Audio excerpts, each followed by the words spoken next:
Riot's big titles are at a crossroads. Some of its big titles are killing it while others might be on the decline. Is the golden age of Riot coming to an end? Let's break it all down and start off with its cash cow, League of Legends. The game that came out 2009 in literally 5 years had a player base of 67 million players. And okay, look, I know games are now in the hundreds of millions, but in 2009, I was using a shitty PS3 because PCs were pricey, so that many people playing the game is big relative to the amount of PC gamers then. After 2014, the game has been growing, and you can see from the graph that the peak for the game was in 2022, where the game had around 180 million players. And in case you want to know why the game did so well, it breaks down into 3 big reasons, but 2 of them are way bigger than the other. Let's start with the smaller one. It was because at the end of 2021, Arcane Season 1 came out. The show was a massive success and brought a big chunk of old and new players to the game. But the bigger and more obvious reason, I hope, is because of the pandemic. Yes, including me too, just like you, I was trapped in my room being all depressed and shit, and this made me start playing League of Legends. But it wasn't only me. Literally so many big titles got a big increase in player base. Even games that were considered dead had returning players, like Adventure Quest World. People had more time than ever when they were locked from going outside during the pandemic. I also have another reason as to why more players began to play League, but take this with a grain of salt as it's my own personal take as someone who has played the game for years. I believe certain quality of life changes happened to make the game more beginner friendly has also helped increase the player base for the game. For example, anyone who has played jungle for years knows that for some champs, destroying the jungle monsters level 1 was sometimes difficult. Hence, leashing was so popular to help the jungle not die, and you had to kite the camps well to not die. However, in 2023, League introduced jungle monsters that more or less make it very tough to die in jungle camps because of the healing, shielding, and damage they provide when clearing the camp. They also introduced item suggestions. In the beginning, if you were new to the game, let's say you are playing against a Warwick with Blade of Ruin King, most people know you need some sort of anti-heal, especially if you are playing a tank role in the game. Well, if you are new to the game, the amount of items in the game is really overwhelming, and who the hell has time to sit there reading each item and even understanding what the hell it does? That is why League added item suggestions, where in that Warwick scenario, League would tell the new player, hey, build Thornmail to counter Warwick's insane healing. I still remember when this update was released in 2020 because even I was like, holy shit, it's made itemizing so much simpler. And before anyone in the comments comes at me and says, the item suggestions aren't always perfect, relax. It's a good starting point. A few honorable mentions to quality of life changes that just made the game easier and more beginner friendly are the new pings they added. They were amazing. Although the League community used the rope to tell someone to, They also added jungle timers in 2019, and I mean it's self-explanatory why jungle monster timers would make the game more beginner friendly. All in all, these are the reasons I believe really helped League of Legends to get more players to play their game. But why did the game drop in players? The year that kinda shocks me is how low is 2025, because the end of 2024 is when Arcane Season 2 was released, and Riot tried everything in their power to get people into playing the game by releasing lots of Arcane related skins and cosmetics. However, this is also when they had their big Hextech chest controversy happen. Basically, in League of Legends, you can get free skins from just playing the game and unlocking something called Hextech chests. Inside the chest, you could get skin shards for random champions and then unlock them permanently. Riot took them away, and when I say the community lost their shit, that's an understatement. People were boycotting the game, making thousands of comments on like every League video. There was even a petition to remove the current CEO of Riot. This was a big reason as to why people have taken less interest in the game. And another extra reason is that Season 15 of League of Legends was just not as popular as Riot had imagined. Yes, they added some cool new designs, new monsters like Atakan, but the season had a lot of complaints in the beginning, such as the Triumph system being too fight oriented. Alongside this, Riot has been getting hella hate for their new gacha skin system. In League, there are tiers of skins. As you go further up, the skin gets pricier, but you expect that as the cosmetic detail is really good. For example, this skin does not do much, but that's cool as it's a cheap skin, whereas Elementalist Lux, she gets shitload of character redesigns, hence it's justified for it to be 5 times the price of the previous skin at roughly £30. The new skin tier is called Exalted, and they cost $250. And I mean, they are shit quality. So yeah, it's another reason the game is getting a lot of negative feedback. I want to clarify though, the game is still making money, although Riot acts like they're not, and they really want money right now and it's a big goal for them. Once again, I will give a more personal take as to why I think the game is losing players as of right now. The most obvious one is how bloody toxic the game is. Like guys, genuinely, I'm not gonna be a liar, I sometimes flame and type shit like, bro, you're so ass at the game. And my honor level in the game is at max. The honor level indicates how much of a friendly player you are in game and in the chat. The fact that I am admitting I am toxic in the game and I am at honor level 5, just imagine what the people who are honor level 1 to 3 are like. But chatting shit in game aside, it's also how easily people troll and how mentally defeating it is to go into a game knowing someone has picked a troll champ like Yumi Jungle and you know the game is cooked from champ select, but you have no choice but to suffer the full 20 to 30 minute game. It's really draining when you experience these kind of games, and deadass, seeing a troll is not as rare as you think. So all in all, these are the reasons I am pretty certain as to what contributed mostly to the player base fall off for League. And look lads, the game isn't dead. It still gets active monthly players. However, side note, everyone I know who plays League has at least 2 active accounts which they switch between quite often. So I wonder how reliable these active player counts truly are. Regardless, the game isn't on its brink about to end. I'd argue it's in a relatively healthy place. I'm sure in the future when a new TV show, a new cinematic or game mode comes out, players will come back. So let's just get on to the next game by Riot.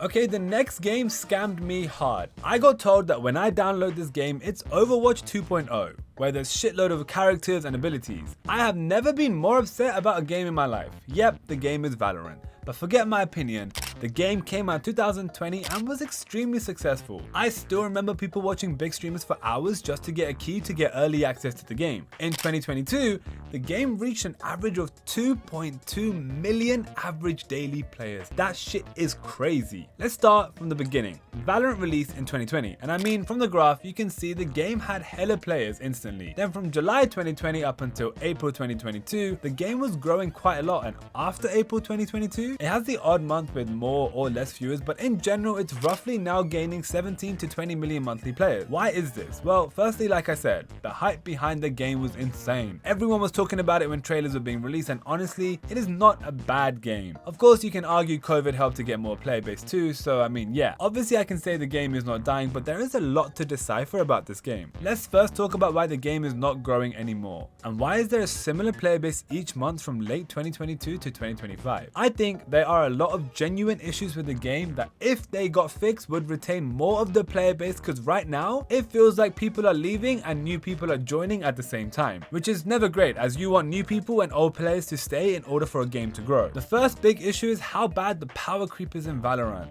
There are so many new champions in the game and there are so many new abilities, and it's just extremely overwhelming. There is this popular clip by Kadril where he is just confused as what the hell is going on. Like, what is this? Look at this chat.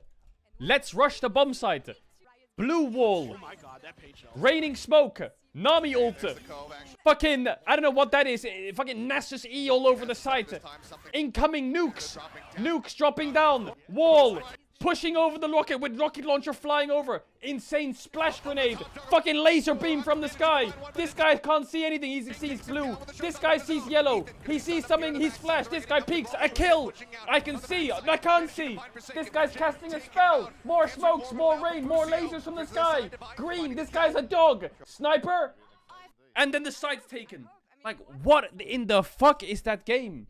This is how a lot of players feel. I mean, I feel like that, and anyone I know who plays the game can relate. And like, the abilities are so bullshit. The game when it came out was advertised as skill over everything, and mechanics are the first option, meaning abilities are there to enhance the gameplay, but someone who is mechanically better should always win. Then explain this. Off your feet! I can see that. Okay. The whole mechanics meaning more argument just isn't true when you can die from a cluster bomb of abilities. This is the first reason which pushes players away from the game, but maybe this is a competitive player only issue. The next issue I know for a fact is applicable to everyone, and that's just that the community is shit. I know I mentioned earlier that League is also toxic, but the main difference here is that in Valorant you can use your voice. Genuinely, the amount of voice chat warriors is disturbing, and why are so many of them creeps? Literally, if you have a female or a high-pitched voice, you will 9 times out of 10 be harassed by the waiters on your lobby. And before anyone says, oh look at you Hash, you're being a sim, suck my thank you. Anyways, the next issue is game time issues. Okay, yeah, this issue is kinda an issue in all games, but Valorant games just don't end. The fact it goes to a minimum 12 rounds, it is the most mentally draining thing ever when someone is trolling from minute 1. You feel like hours have gone to waste of your day, and not gonna lie, the way Valorant games sometimes go, they literally last an hour. But yeah, granted it's the same for all games like League of Legends and even Wild Rift, but I'll get to that later. later. My main point here is that yes, Valorant still gets crazy players a month, but it is very stagnant. It could genuinely increase if the game fixed some core issues with the game, because it just isn't fun at times. Another interesting observation is the viewership Valorant gains on Twitch. For example, if you look at 2023 and 2024 Jan to May and compared to 2025, there is a decrease in viewership. Why is that? Okay, the easy answer is big streamers stopped streaming the game, but to prove that is kind of difficult in itself. However, according to this website, it shows us that there are genuinely less active streamers playing Valorant in 2025 compared to 2024. Could it be that even streamers are getting pissed off with the game for the reasons I mentioned earlier? However, someone could also argue that co-streaming has become a lot more popular this year. In case you don't know what co-streaming is, when Valorant streams a massive tournament on Twitch, viewers might not directly watch the Valorant stream, but would instead watch their favorite streamer watch the tournament. So the viewers are not directly seen in the Valorant tournament on Twitch, hence that could be a reason as to why Valorant is pulling in less viewers in 2025 on Twitch. Evidently, Valorant is one of the giants for Riot. Of course, the game is not dying, but I have explained why and how it is not growing either. Do you agree with my reasons as to why this is? Let me know in the comments, and do you reckon Valorant will ever increase in its player base as it did in the previous years? Let's get on to the next game by Riot, and since we spoke about League, let's talk about its mobile equivalent, Wild Rift. For anyone who doesn't know, Wild Rift is basically a mobile version of League, but with shorter games, easier mechanics, and some quality of life changes to make it feel smoother. For example, in League, you have to last hit minions to get gold, but in Wild Rift you get partial gold for just standing near them. Little things that make it way more accessible and, well, piss easy to play. Wild Rift popped off instantly. The game dropped in 2020 and within a year it had over 1 million downloads. Fast forward to today and Wild Rift pulls in 10 to 15 million active players per month. For a mobile game, that's insane. Obviously it's an unfair measurement since it has the brand of League of Legends, but it's still pretty impressive. So why is Wild Rift doing so well? Firstly, it is League but easier to get into. The games on average are half the length at around 15 and 25 minutes. The mechanics are way more simplified, but at the same time it still feels like real League gameplay. The game is 1 million times less toxic because the chat is more limited. Okay, this kind of sounds like the game is not toxic at all. It is toxic, but not as consistently as League of Legends. Secondly, the game actually gets good skins. Riot is dropping some of their best skins in Wild Rift, while League players are getting overpriced $250 exalted skins. Wild Rift players are out here getting actual high quality cosmetics for a fraction of the price. And because of this, the game has pulled in over $750 million in revenue, which is shit crazy. And the content today and in the future is strong because Wild Rift has a lot less champions compared to League of Legends. Therefore, they're able to drop new champions all the time. Yeah, they are from League, but it still keeps the game fresh. And on top of this, Wild Rift has frequent in-game events to keep the lore interesting. Like their Ruination event was so good. I am a League of Legends player and I already know the Ruination storyline, but when I saw it in Wild Rift, even I was hooked, although I knew it all. It actually feels like Riot cares about the Wild Rift player base. Meanwhile, League players are begging Riot to fix their game. Also guys, I am a League player. I do not really play Wild Rift, but I wanted to find out why someone would pick Wild Rift over League. Common reasons I got were that the controls on your phone are easier than a mouse and keyboard. I mean, I can understand this. I feel it's easier to adapt to a phone over mouse and keyboard for sure, but once you get the hang of the QWER buttons for League, not really that hard. Another common reason was accessibility. I mean, I'm not explaining this, more people obviously have phones over a PC. It is also worth mentioning, Wild Rift has the same issues about inting players who troll very early on into the game. I mean, I guess it's nicer that the Wild Rift games end faster than League games, so your suffering is not as long, but it's still hella annoying seeing some bastard int second one cause shit does not go their way. Will Wild Rift stay successful? Because right now, it is in a really great place. Riot has so much content they can keep on adding, the game runs smoothly, and the mobile gaming scene is only getting bigger. As long as Riot keeps up the updates and doesn't go full Riot Games with terrible monetization, Wild Rift will stay thriving. And since we are on League and Wild Rift, we might as well do Teamfight Tactics next. In case you didn't know, TFT came out in 2019 and it was a successful game, averaging 33 million players every month. So why was the game so successful? I'm gonna make this part short and quick. Firstly, for brain dead zombies like me, it's just easy, especially after a few games. And on top of that, I know pros would argue it's strategy, but when you're as shit as I am, it's luck based and it's kind of fun that it's like that. It feels like I can switch off when playing the game, and deadass, I play the game when eating food or doing some work at the same time. and you can play with your friends on PC and phone together, which is always fun. And of course, there are other reasons like new characters, new traits, items, etc., which make it hella fun. I know I've just said good things about TFT, but this is where it gets kinda weird. Whenever you Google the player base of TFT, you see the same statistic released by Riot years ago that TFT averaged 33 million players a month. What is odd that there is no other official data released on this by Riot or other companies. Why do you think that is the case? I reckon Riot does not publicly release the player count for TFT because it is not as high as they would want it to be. I mean, think about it. Their biggest games, League and Valorant, have statistics up for every month for years. How does TFT not have the same data released? Is it because Riot is trying to hide something? This is not me saying that TFT is a dying game. I still believe it is doing well, but just not well enough to showcase it publicly. And my personal take is that I wouldn't be shocked if the TFT player base was on the decline. There is a few reasons for this. Firstly, the meta is just plain boring. Players that felt like they've just rinsed similar traits for too long and not enough innovation to keep players interested. People also feel like after the season pass, playing TFT loses purpose and value. Speaking of season pass, another reason is that people feel like the rewards have been shit. Okay, take this salt with a pinch of salt because I've not seen too much information on this. Thirdly, TFT needs to change sets more often. People feel like they last too long, which makes them boring a lot quicker than Riot is even aware of.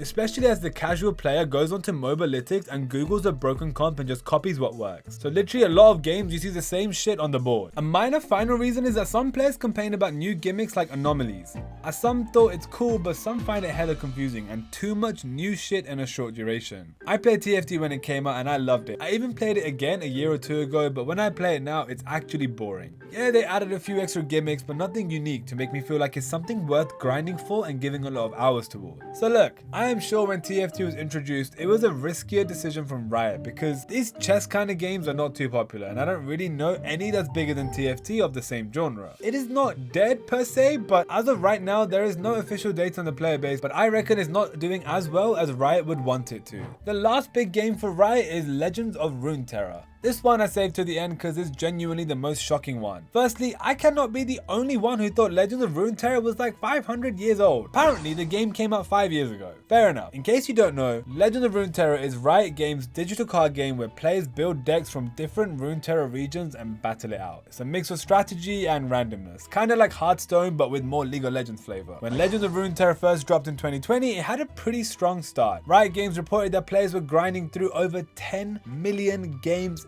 daily, which sounds insane. But fast forward a bit, by April 2023, the game reportedly only had 600,000 active players worldwide. That's not nothing, but it's a pretty big drop from where it started. And if you want to look at the competitive hype, it's kind of shit. Legends of Runeterra tournaments went from pulling in 66,000 peak viewers in 2020 to just 7,800 in 2023. Yeah, it's pretty shit for Riot. Compared to Riot's other mobile games like TFT and Wild Rift, Legends of Runeterra just doesn't seem to be getting the same love or attention. But why? Why is the game losing its player base? Well, I have a few reasons. The first is that it's becoming boring, but not in a way you would expect. Oddly, Legends of Runeterra doesn't have a money scam gacha system the way League has, and it's very generous with the cards you receive. But this isn't always a good thing, because some players are finding the game boring after having a big chunk of the available cards in the game. Getting the cards too easily removes the motivation to grind, and honestly, personal view from me, but even when I watch gameplay of the game, it just looks kind of dry. But then again, I've not really played the game properly. Now, when you listen to all of this, you immediately think, the game is dying. Well, that's what I thought too, but I did some extra research. There is a popular streamer who is obsessed with Legends of Runeterra and a massive fan. I asked him some questions about the game. He made some interesting observations to show how the game is not in fact dying. Firstly, although Legends of Runeterra has a small viewer base on Twitch, according to him, it was never a spectator's game. It's more of a game you play yourself. Also, the most interesting aspect to watch used to be the PvP modes of Legends of Runeterra. However, the PvP aspect dropped hard around the time Riot laid off 500 plus employees. For example, at this exact time is when they removed seasonal tournaments, which is a PvP game mode, which would be something Twitch viewers enjoyed watching. As of right now, Legends of Runeterra splits its game modes into PvP and PvE based. A PvP game mode is when you are playing against another human, and PvE game modes are when you are playing against a robot, i.e. the game itself. And Lore has recently put a lot of focus into its PvE game modes. In specific, there's one called Path of Champion. This has been hella successful, and Riot Riot is constantly releasing new game modes for it, like the Rogues of Runeterra event. In the past, the PvP aspect of lore was done in game through game modes and tournaments. Now the PvP aspect has been shifted to Riot's new card game called Riftbound. And a bit of a disclaimer, this Riftbound being the next PvP aspect is what I heard from the streamer. I don't know this for fact. Riftbound is a real life collectible trading card game where you can battle each other in person. Also, another disclaimer, I genuinely do not play lore much, and there are literally F all stats about the game online too, so don't take my lore stuff for facts. It's similar to TFT where Riot does not release many statistics. However, I reckon lore is focusing on Path of Champions and Riftbound because the game itself does not make much money, but I reckon Riot intends to make big dollars with Path of Champions and Riftbound. What do you think? And let me know in the comments if you agree or disagree with what I'm saying. Okay, yes, the numbers lore pulls in are not as close to Riot's other games. However, to use the word dying would not be correct, as Riot is genuinely trying to work on the game actively and it does still have people who play the game. What about the future of Riot? Are they releasing games anytime soon? Well, we know that they're releasing 2KO this year. It is a 1v1 fighting game genre. I obviously do not have facts for it because, well, the game is out this year. I will give my theories on it though. I think there is one of two cases with this game. One being that the game will be cool in the beginning, will be super repetitive and people will give up with it. Might just be a cash grab and Riot doesn't actually care if people continue to play it. The second case is that it does really well and Riot keeps the game exciting with new game modes and a really good competitive scene. And then they just keep on releasing new versions of the game, kind of like Tekken and Street Fighter. Truthfully, I find fighting games boring and overdone. I do not think I will care to buy the game, but if you are someone who is excited for it, why is it? Let me know in the comments. And finally, a game they'll release in the future is their MMO. This game I genuinely believe will do insanely well, especially if they really capitalize on the massive Runeterra lore. Imagine a game with different races, different factions and countries. Bro, if this is executed well, I am so excited to play this. I pray to God they don't make it a cash grab. And side note, if you are into League of Legends lore, you will notice a lot of stories on cliffhangers such as Resurrected Azir and Xerath's fight. I believe all of these cliffhangers will be finished in the MMO. In terms of it coming out, some rumors say it's cancelled, some say it's in the works. A reliable website called Riot MMO says the game will be out in October next year and I am looking forward to it. In the end, all of Riot's games are still active. None of them are on the brinks, but it's always interesting to know what is the exact state of each game. League is still a giant, but could this be the first year the giant falls? Will Wild Rift get even bigger with more content being released this year? Will Riot release official player-based stats about TFT and lore? The last one, I know the answer is no. Hope you love this video as much as I love Warwick. Thank you, love you, bye.